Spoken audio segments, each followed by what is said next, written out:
Yang pertama di sini saya akan menjelaskan ruang lingkup laporan keuangan. Laporan keuangan adalah dokumen penting perusahaan yang tidak dapat dilewatkan.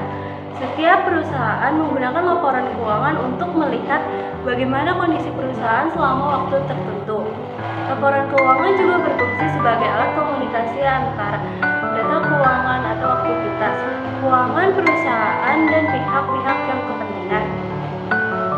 Laporan keuangan terdiri dari neraca, laporan laba atau rugi, laporan arus kas, dan laporan perubahan modal. Adapun karakteristik laporan keuangan yaitu 1. Dapat dipahami, 2. Relevan, 3. Keandalan, dan yang keempat dapat dibandingkan. Setelah itu ada tujuan laporan keuangan yaitu yang pertama, memberikan informasi keuangan yang dapat dipercaya mengenai aktiva, kewajiban, dan ekuitas perusahaan. Yang kedua, memberikan informasi yang dapat dipercaya mengenai perubahan dalam aktiva. Yang ketiga, memberikan informasi keuangan kepada para pemakai laporan keuangan.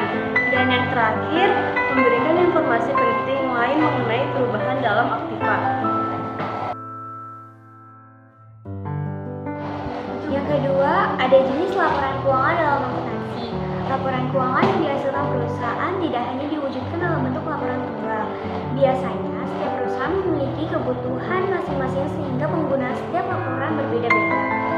Yang pertama adalah laporan laba rugi. Laporan laba rugi adalah laporan keuangan yang memberikan informasi tentang hasil kegiatan operasi perusahaan atau laba rugi selama satu kurun periode tertentu. Berdasarkan laporan laba rugi akan diketahui apakah perusahaan mengalami keuntungan atau tidak. Nah, ada beberapa hal yang terkait dengan kelengkapannya. Yang pertama, ada akun yang diperhitungkan dalam laporan laba rugi.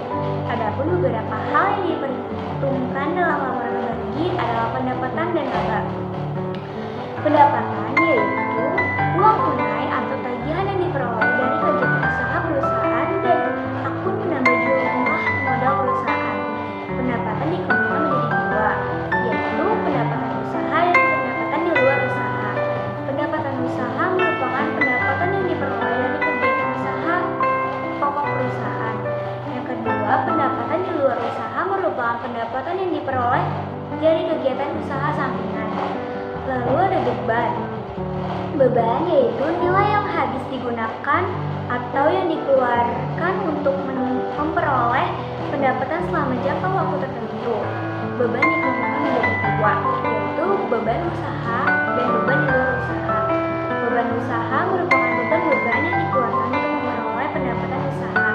Yang kedua, beban di luar usaha merupakan beban yang terjadi secara tidak langsung yang berhubungan dengan kegiatan usaha untuk memperoleh pendapatan usaha. Lalu ada yang kedua, yaitu kelengkapan laporan laba rugi. Hal-hal yang perlu diperhatikan dalam menyusun laporan laba rugi sebagai berikut. Pertama, ada penulisan nama perusahaan. Yang kedua, penulisan nama laporan laba rugi. Yang ketiga, penulisan periode laporan itu dibuat. Dan yang terakhir, penyajian laporan laba rugi dengan menuliskan terlebih dahulu pendapatan lalu. Lalu yang ketiga ada bentuk laporan laba rugi. Adapun kedua bentuk laporan laba rugi sebagai berikut. Yang A ada bentuk tunggal atau single step. Bentuk laporan laba rugi single step ini lebih sederhana. Yang B ada bentuk bertahap atau multiple step. Berbeda dengan bentuk single step, format jenis laporan keuangan laba rugi multiple step perusahaan lebih kompleks. Lalu setelah laporan laba rugi ada laporan perubahan ekuitas atau modal yang menyediakan perubahan modal selama satu periode yang berisi. Yang satu ada penambahan setoran dari pemilik selama periode berjalan.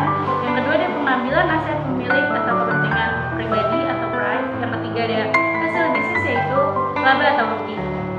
Lalu yang ketiga ada neraca, yaitu bentuk laporan keuangan yang memberikan informasi tentang aset, kewajiban, dan ekuitas perubahan perusahaan pada periode tertentu. Ada pun dua bentuk dari neraca. Yang pertama ada bentuk kontrol dan yang kedua ada staple. Yang keempat ada laporan arus kas. Laporan arus kas terdiri dari 3 aktivitas sebagai berikut. Yang pertama ada aktivitas operasi, yang kedua ada aktivitas investasi, dan yang ketiga ada aktivitas pendanaan. Lalu yang terakhir ada catatan atas laporan keuangan, yaitu berupa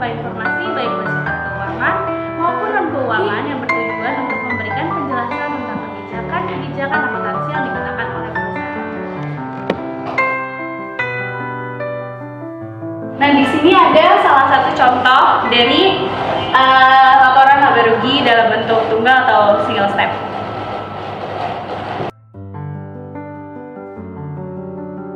Nah, sesuai dengan yang dijelaskan oleh teman-teman saya sebelumnya, di sini ada contoh soal laporan laba rugi. Nah, ini ada soalnya dari 1 sampai 9. Nah, di sini udah ada jawaban dari contoh soal yang sudah ditulis tadi. Nah, di sini ada harga pokok penjualan. Nah, harga pokok penjualan ini dapat 60 juta rupiah. Nah, dari mana sih HPP 60 juta rupiah? Dari persediaan awal ditambah dari pembelian besi dikurangi pembelian akhir. Nah, persediaan awal senilai 15 juta, pembelian bersih 50 juta dikurangi persediaan akhir yaitu 5 juta menjadi 60 juta rupiah. Nah, terus ada pembelian bersih atau PB. PB rumusnya itu ada pembelian ditambah beban output dikurangi nilai pembelian dikurang potongan pembelian. Nah, di sini sudah tertera pembeliannya harganya 50 juta rupiah, beban outputnya 5 juta, dikurangi nilai pembelian 1 juta rupiah, dikurang lagi potongan pembelian 1 juta menjadi 53. Nah, ini pembelian bersihnya senilai 53 juta rupiah. Ada penjualan bersih. Nah, ini yang terakhir, penjualan bersih. Rumus itu ada penjualan dikurangi nilai penjualan dikurangi potongan penjualan. Berapa sih? Nah, penjualannya ada 120 juta dikurangi nilai penjualannya 2 juta rupiah dikurangi potongan penjualan 1 juta menjadi 117 juta. Nah, itu jawaban dari contoh soal yang kita berikan.